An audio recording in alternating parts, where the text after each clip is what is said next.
جب نبی کریم صلی اللہ علیہ وآلہ وسلم کی عمر مبارک 20 سال تھی، ایک شخص اور اس کی بیٹی مکہ تجارت کے لیے آئے۔ اس کی بیٹی کو مکہ کے بڑے سرداروں نے اغوا کر لیا۔ وہ شخص دھاڑے مار مار کر رونے لگا کہ میری بیٹی کو بچا لو۔ پھر حضور صلی اللہ علیہ وآلہ وسلم نے دیکھا تو فرمایا، بسم اللہ الرحمن الرحیم۔ ناظرین، یہ واقعہ حضور صلی اللہ علیہ وآلہ وسلم کی عمر مبارک کے 20ویں سال کا ہے۔ عربوں کی ساری خرابیوں کے باوجود ان کے اندر ابھی تک اخلاق حسنہ کی بعض باقیات موجود تھیں۔ ظلم کے خلاف کبھی کبھار ان کی رگیں حمیتیں جاگ اٹھتی تھیں اور وہ ظالم سے مظلوم کا حق دلانے کے لیے سینہ سپر ہو جاتے تھے۔ ایک مرتبہ قبیلہ بنو زبیر کا ایک شخص کچھ مال تجارت لے کر مکہ آیا۔ اس کی بیٹی بھی اس کے ساتھ تھی۔ اس تاجر سے اس کا سامان مکہ کے مشہور اور مالدار سردار عاص بن وائل نے خرید لیا، لیکن اس نے سینہ زوری کرتے ہوئے زبیدی کی بیٹی یعنی تاجر کی بیٹی کو بھی اپنے قبضے میں لے لیا۔ وہ اجنبی شخص خانہ کعبہ میں آیا اور خانہ کعبہ کا غلاف پکڑ کر بلند آواز سے روتے پیٹتے ہوئے فریاد کرنے لگا، اے شہر مکہ کے شرفا، تمہارے بااثر آدمی عاص بن وائل نے مجھ سے زبردستی میری بیٹی چھین لی ہے۔ میں مسافر اور مظلوم ہوں، تمہاری خدمت میں درخواست گزار ہوں کہ میری داد رسی کرو، میری بیٹی مجھ سے واپس دلاؤ۔ قریش کا کچھ نوجوانوں نے اس مظلوم کی آہ پکار سنی تو اللہ تعالیٰ نے ان کے دلوں میں یہ بات ڈالی دی کہ مردانگی کا تقاضا ہے کہ مسافر کی داد رسی کی جائے۔ جب تاریخ میں ہم اس واقعے کا مطالعہ کرتے ہیں تو دل سے یہ بات اٹھتی ہے کہ اللہ تعالیٰ نے اپنے گھر کے اندر ایک مظلوم کی داد رسی کو شرف قبولیت بخشتے ہوئے ان لوگوں کے دل میں خیر کی جانب آمادہ کر دیے۔ یہ کتنے لوگ تھے، اس پر کوئی مستند حوالہ ہماری نظر سے نہیں گزرا، البتہ گمان غالب یہ ہے کہ لوگ مٹھی بھر کے لگ بھگ ہوں گے۔ نبی کریم صلی اللہ علیہ وسلم ان میں پیش تھے۔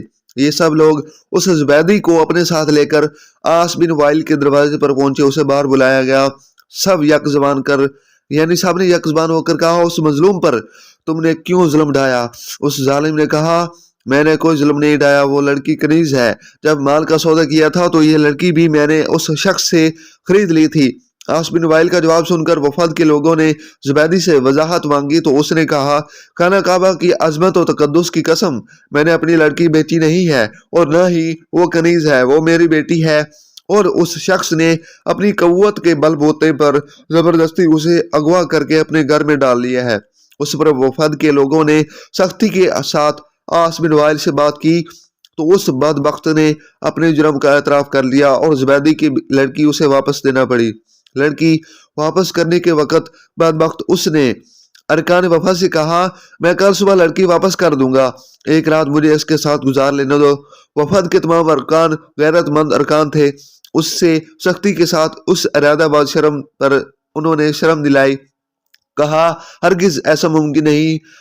چنانچہ اسے اپنی شیطانی ارادے پر عمل کا موقع نہ ملا۔ زبیدی کی بیٹی اسے واپس دلا دی گئی۔ اب اس نے اپنی بیٹی کو ساتھ لیا اور اپنے علاقے کی طرف روانہ ہو گیا۔ روتے ہوئے وہ اور اس کی بیٹی ان تمام نوجوانوں کو دعائیں دے رہے تھے جنہوں نے ان کی داد رسی کی۔